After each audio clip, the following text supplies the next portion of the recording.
बिस्मिल्लाहिर्रहमानिर्रहीम। अस्सलाम वालेकुम अज़ीज़ तुलबा, मेरा नाम रईस अहमद है। मैं आपका दहम जमात रियाजी का उस्ताद हूँ। जैसा कि आप जानते हैं, पिछले लेक्चर के अंदर हमने मश्क नंबर 4.2 को मुकम्मल किया।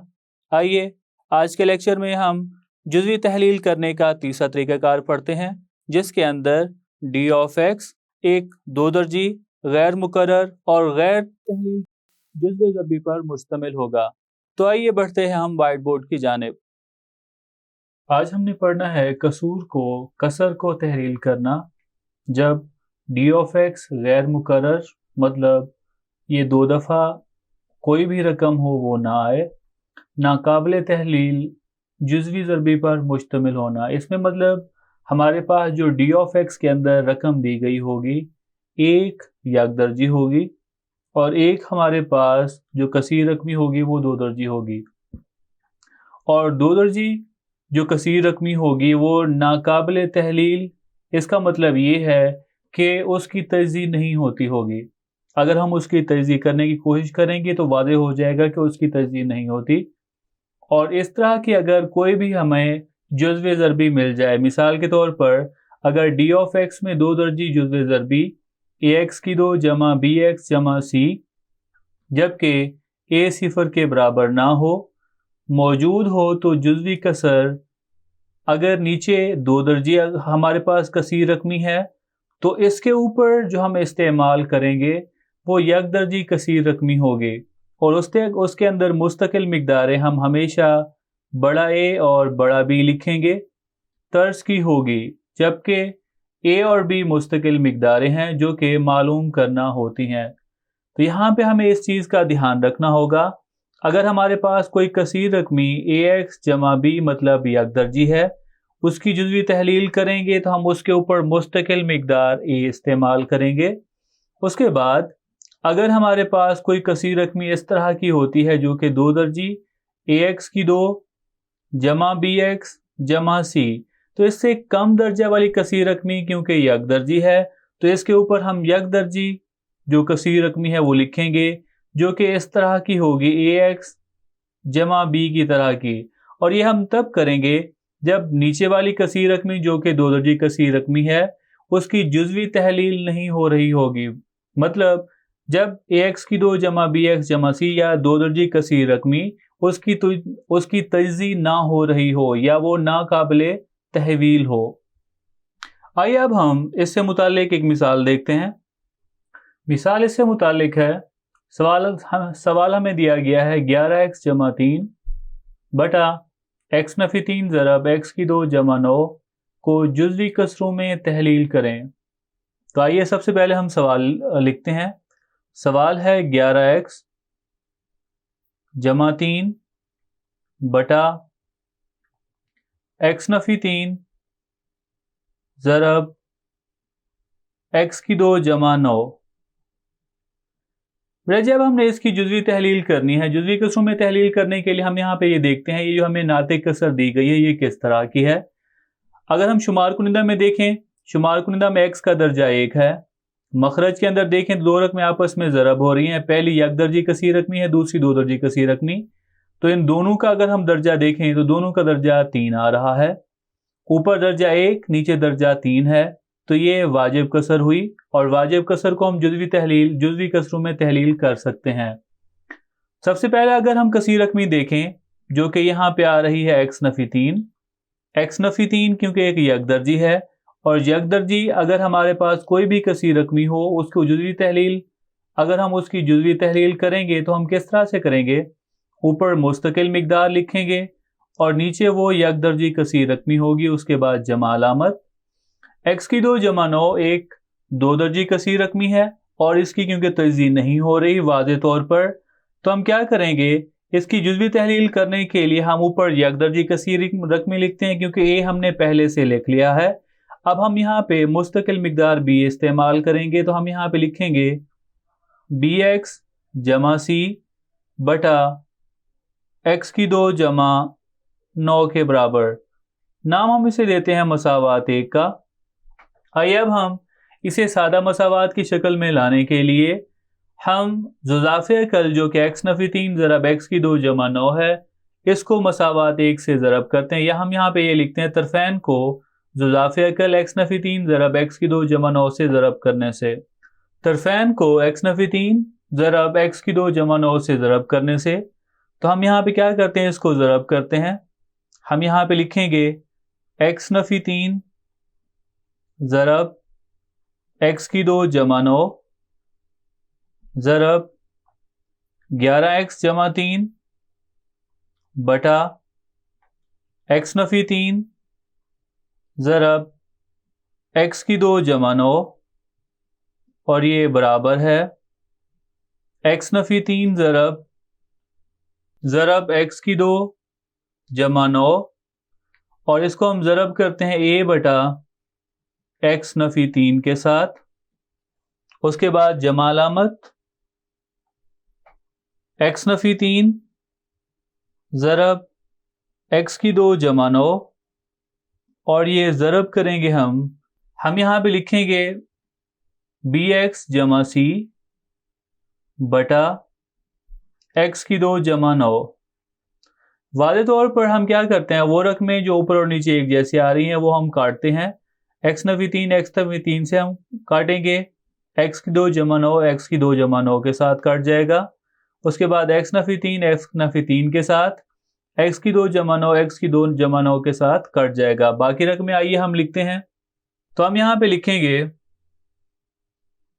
11x जमा 3, ये बराबर है a ज़रब x की 2 जमा 9,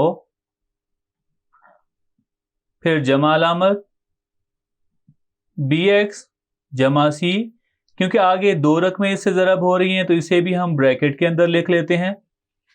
क्योंकि आगे दो रकमों से इसने ज़रब होना है तो इन दोनों को ब्रैकेट के अंदर लिख लेते हैं। और आगे रकम है x नफ़ी 3, इसको हम नाम देते हैं मसावात 2 का। आइए अब हम यहाँ पे a की कीमत मालूम करते हैं। तो a की कीमत मालूम करने के लिए यहाँ पे हम देखते हैं कितनी हमारे पास यकदर्जी कसीर रकमियाँ हैं। क्योंकि अगर हम किसी भी मुस्तकिल मिकदार की कीमत मालूम करना चाहते हैं तो सिफर का तरीक़ाकार, जो ज़ीरो का तरीक़ाकार है, वो हमें ये बताता है कि सिर्फ हमने यकदर्जी कसीर रकमी को ही सिफर के बराबर लिखना है। तो हम देखते हैं यहाँ पे कितनी यकदर्जी कसीर रकमियाँ हैं। पहली x की 2 जमा 9, अगर हम इसे देखते हैं तो ये दो दर्जी कसीर रकमी है। x नफ़ी 3, जी बिल्कुल ये यकदर्जी कसीर रकमी है। मतलब x नफ़ी 3 को सिफर के बराबर लिखकर हम a की कीमत मालूम कर सकते हैं।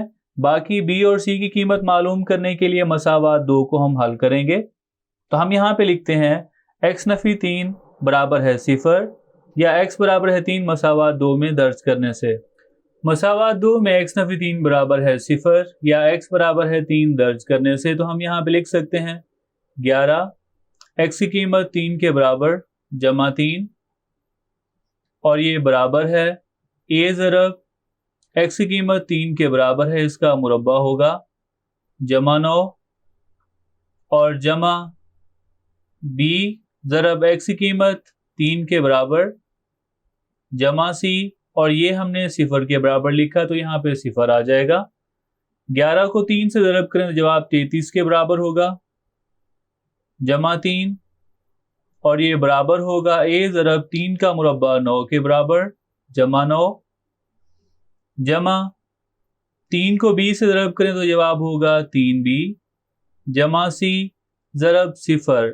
अब हम यहाँ पे वाज़ेह तौर पर देख सकते हैं कि ये सिफर इन दोनों रकमों के साथ ज़रब हो रहा है। क्योंकि ये दोनों के साथ ज़रब हो रहा है तो ये दोनों रकमें सिफर हो जाएंगी। इसके साथ ज़रब होने के बाद 33 के अंदर 3 जमा करें तो जवाब होगा 36 के बराबर। ये बराबर है 9 जमा 9 18 a के। a की कीमत मालूम करनी है तो हम 36 के ऊपर तकसीम कर देंगे 18 को। हम लिखते हैं 36 बटा 18। तो यहाँ पे a की कीमत आई 2 के बराबर। आइए अब हम मसावात 2 मजीद हल करते हैं। अगर हम मसावात नंबर 2 को हल करें तो हम यहाँ पे लिख सकते हैं 11x जमा 3, ये बराबर होगा a को अगर हम अंदर ज़रब करते हैं तो जवाब होगा ax की 2 जमा 9a, उसके बाद जमा अलामत।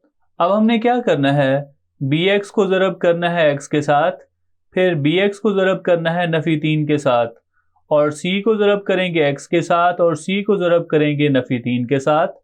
तो हम यहाँ पे लिखते हैं bx को x से ज़रब करें तो जवाब आएगा bx की 2।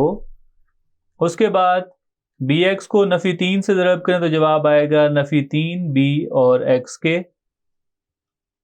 फिर c को x से ज़रब करें तो जवाब होगा जमा cx और नफ़ी 3 c के बराबर।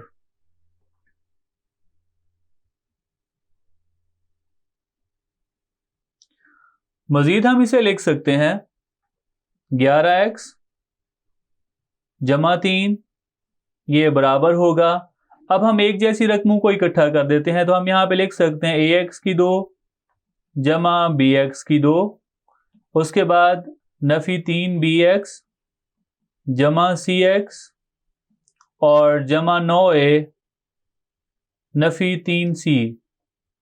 यहाँ पे हम क्या करते हैं, x की 2 और x, क्योंकि हमें दो रकमें चाहिए b और c की रकम, तो हम दो मुतग़य्यर उनके अददी सर का मवाजना करेंगे। x की 2 और x दोनों के अददी सर का मवाजना करते हैं। लेकिन अगर हम लेफ्ट साइड पे देखें तो यहाँ पे x की 2 वाली रकम मौजूद नहीं है, तो हम यहाँ पे लिखते हैं 0 x की 2 कि x की 2 का अददी सर 0 होगा। अब हम यहाँ पे लिख लेते हैं x की 2 और x के अददी सरों का मवाजना करने से x की 2 और x के अददी सरों का मवाजना करने से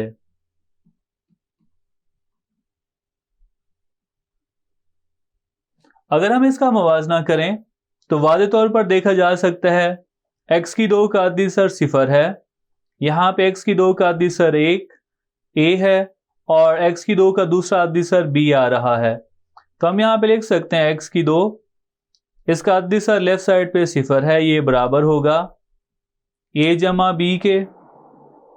उसके बाद हम x का अददी सर लिख लेते हैं, x का अददी सर लेफ्ट साइड पे अगर हम देखें x का अददी सर 11 आ रहा है, राइट साइड के ऊपर हम देखें तो x का अददी सर नफ़ी 3 b और जमा c है।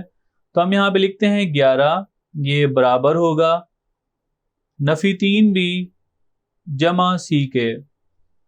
अब हमारे पास a की कीमत है, a की कीमत अगर हम इस पहली मसावात के अंदर a जमा b बराबर है 0 इसमें दर्ज करें तो हम यहाँ पे लिख सकते हैं 0 बराबर है a की कीमत 2 के बराबर है, तो हम यहाँ पे लिख सकते हैं 2 जमा b।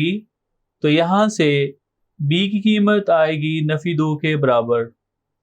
अब b की कीमत हमारे पास आ गई तो हम इस दूसरी मसावात के अंदर दर्ज कर सकते हैं b की कीमत। तो हम यहाँ पे लिख सकते हैं 11 ये बराबर है नफ़ी 3 ज़रब b की कीमत है नफ़ी 2 के बराबर और जमा c। मजीद हम इसे लिख सकते हैं 11 बराबर है नफ़ी नफ़ी जमा 6 और जमा c के बराबर। तो c की कीमत अगर हम यहाँ पे मालूम करना चाहें तो c की कीमत 6 यहाँ पे जमा हो रहा है, दूसरी तरफ नफ़ी होगा, c बराबर होगा 11 नफ़ी 6 के और c की कीमत आएगी 5 के बराबर। आइए अब हम ये तीनों कीमतें a की कीमत 2 के बराबर, b की कीमत नफ़ी 2 और c की कीमत 5, ये हम मसावात नंबर 1 में दर्ज करते हैं।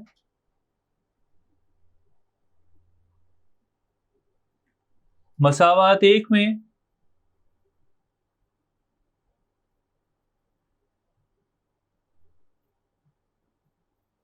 a बराबर है 2, b बराबर है नफ़ी 2 और c बराबर है 5 दर्ज करने से अगर हम ये दर्ज करते हैं मसावात 1 के अंदर तो हमें जवाब मिलेगा 11x जमा 3 बटा x नफ़ी 3 ज़रब x की 2 जमा 9 ये बराबर होगा a की कीमत 2 के बराबर है 2 बटा x नफ़ी 3 जमा बी एक्स जमा सी हमने लिखा था, बी की कीमत नफ़ी 2 के बराबर, तो ये होगा नफ़ी 2x, और सी की कीमत जमा 5 के बराबर है बटा x की 2 जमा 9।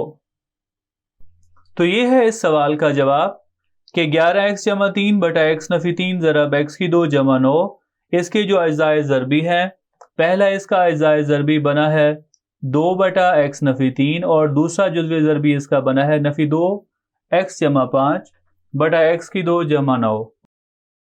तो ये था हमारा आज का लेक्चर, जिसके अंदर हमने जुज़वी तहलील करने का तीसरा तरीक़ेकार पढ़ा, जिसमें हमने सीखा कि अगर हमारे पास d ऑफ x एक दो दर्जी और साथ में गैर मुकर्रर गैर तहवील जुज़वे ज़रबी पर मुश्तमिल हो, किस तरह से हम उसे हल करते हैं, और साथ ही इसे मज़ीद समझने के लिए हमने मिसाल को हल किया। मैं उम्मीद करता हूँ आज का लेक्चर आपको समझ आया होगा। मिलते हैं अगले लेक्चर में।